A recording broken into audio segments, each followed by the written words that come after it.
الرحمن الرحيم. اللهم صل وسلم وبارك على سيدنا محمد وعلى اله واصحابه اجمعين. ازيكم يا حبايبي، عاملين ايه؟ يا رب دايما تكونوا بخير وفي احسن حال. صباحكم زي الفل ونهاركم ابيض. حبيت اشارككم فطاري النهارده. بسم الله الرحمن الرحيم. اول حاجه معايا حله على النار اهو، فيها معلقتين سمنه، هنزل فيها بصلايه حلوه كده، ودول فصين توم بس مش هحطهم دلوقتي.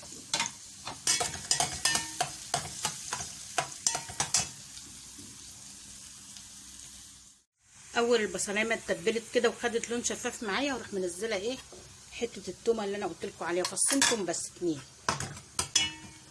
مدقوقين.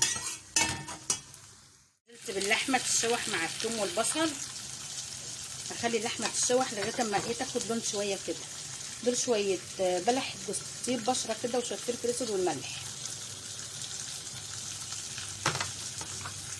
شوحت وخدت لون كده مع البصل طبعا ما كانش محمر قوي، يعني كان لونه شفاف كده. بسم الله الرحمن الرحيم. انزل بقوطه عاملاها في الخلاط ومصفيها بالمصفى. نقعنا كده الرز وركناه، واللحمه بتتسلق والتسبيكه بتتسبك. عندي بقى حله حطيت فيها معلقه سمنه حلوه كده، وهنزل فيها شويه لسان عصفور. انا ما بكترش في الاكل عشان ما ارميش، يعني انا كده كمان وبيترمي اكل مني. هحمر لسان العصفور حلو قوي، ومش هزقيه بالشوربه دلوقتي. لسان العصفور اهو حمرته، بس انا مش هحط عليه الشوربه دلوقتي، وهو لازم يكون واخد اللون ده، لان لما لو ابيض شويه وحطيتي عليه الشوربه هو بيبيض، يبقى عامل زي المسلوق، فكده يبقى محتفظ بلونه. فانا ايه هسيبه مش هسقيه دلوقتي، هو والرز هعملهم في وقت واحد ان شاء الله. التسبيكه بتاعتي اتسبكت اهي، والايدام طلع على الوش كده. هروح مزوده عليها الميه. بسم الله الرحمن الرحيم. ما زودتش ميه على التسبيكه الا ما تتسبك خالص والايدام بتاعي يطلع على الوش، عشان تبقى دي احلى تسبيكه.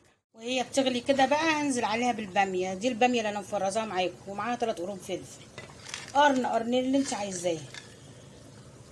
عايزاها من غير فلفل ماشي، يعني في ناس بتحبها بفلفل وناس بتحبها من غير فلفل.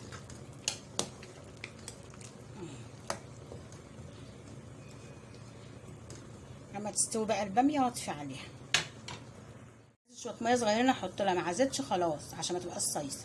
الباميه استوت، انا ما حطيتش عليها نقطه ميه غير الميه اللي انا حطيتها قدامكم. شويه باميه مسبكين عسل يستاهلوا بقكم. خلاص كده انا هطفي عليها. هنا بقى هعمل الرقاق، عشان كده لو اقول لكم انا سلقت لحمه عشان اخد شربتها للرقاق. في حاجه احنا ما بنحبش الرقاق ابو لحمه مفرومه، وانا عاملاه معاكم قبل كده. احنا بنحبه كده، نحط اللحمه المسلوقه على الوش كده اهو. عندي سمنه، حته سمنه حلوه طبعا، وعندي الشوربه وعندي الرقاق. وعايزه اقول لكم كمان الرقاق ده انا اللي خبزاه. كل الكميه دي ما شاء الله من نص كيلو، غير ما خدنا منها 3 4 وحدات. بسم الله الرحمن الرحيم. في حد بيقول لي انت الرقاق بيطلع معاكي حلو عشان بتعمليه في صينيه ستانلس، او الصينيه اللي هي السيراميك دي. هتستنى يا عمي بتاع الانابيب انت. انا المره دي عملت اهو الرقاق في الصينيه الالومنيوم. بسم الله الرحمن الرحيم. زي الجلاش، تحطي واحده وتحطي حته سمنه. اهم حاجه ايه؟ سمنه تكون زياده كده. حطيت صينيه الرقاق على البوتاجاز اهي، انا حطيتها على العين الواطيه عشان تستوي براحتها وتبقى مقرمشه، يعني انا مش عايزه لها نار عاليه، انا عايزاها. بصوا النار عامله ازاي اهي على اصغر عين. وافضل بقى ادورها كده. ونسيت اقول لكم ان كنت حاطه في الشوربه معلقه سمنه. لما تلاقيها بقى بتهزيها كده، هي كده يعني انا حاطاها بقى لي شويه. بصوا سامعين عملت كده، يبقى هي ايه استوت من تحت. هشوفها بقى بطرف سكينه او بمعلقه. وهات الصينيه اهو بردك هدورها، افضل ادور فيها كده. انا موطيه النار اهو عشان انا عايزاها تبقى مستويه كلها من جوه ومن بره. يعني في رقاق تبقى مسويه يبقى مستوي يحمر من هنا ومن القعر، وتلاقيه من النص ابيض يبقى ني، يعني ما يبقاش مستوي كده. هو البخار بيسويه بتاعه منه فيه كده، فانا موطيه عليه النار. طبعا هو بصوا الوش ايه نشف مقرمش.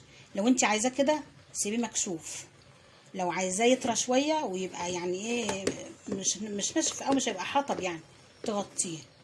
ولعت على الرز اهو، لسه مولعه عليه عشان الساعه 6:15، وهولع على لسان العصفور اخر حاجه بس. وافضل بقى ادور في الصينيه دي، ونفس الطريقه لما اعملها كده والاقيها خشولت اعرف ان هي استوت. احسن من الرز المعمر زي ما قلت لكم. وده الرقاق اهو، عايزه كمان اوريه لكم. انا حاطه عليه اللحمه زي ما قلت لكم، انا بعمله عليه لحمه مسلوقه اهو. بسم الله الرحمن الرحيم. بصوا مستوي من هنا زي من هنا، بصوا منظر مورق ازاي، فطير. انت بتاكلي فطير. يا رب يكون الفيديو عجبكم النهارده. وعملت الباميه المسبكه اللي هي الفظيعه يعني، وعملت شوربه لسان العصفور وليمون مخلل، وعملنا بقى عصير مانجا وبلح باللبن كده يعني، اجواء رمضان. كل سنه وانتم طيبين يا حبايبي. اتمنى يكون الفيديو عجبكم. صوما مقبولا وافطارا شهيا. متنسيش في اللايك وفي الشير، واللي ما اشتركش يشرفني وينورني. تعالوا افطروا معانا. كل سنه وانتم طيبين يا حبايبي. سلام.